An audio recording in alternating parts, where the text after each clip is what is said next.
DOH na siguro magano nga, gaya na nangyari sa San Juan, yung pala nauwi sa Kainta, hindi naman yung buong Kainta yung ila-lockdown mo.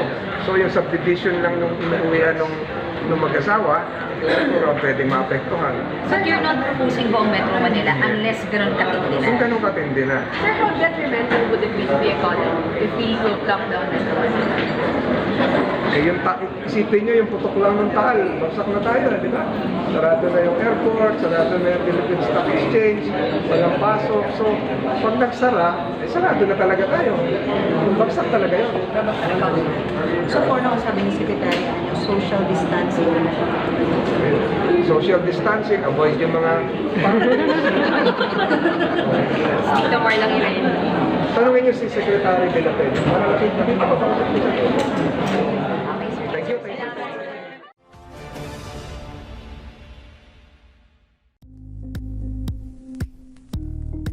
Thank you for watching Politico TV. Please like and subscribe to our channel for more videos.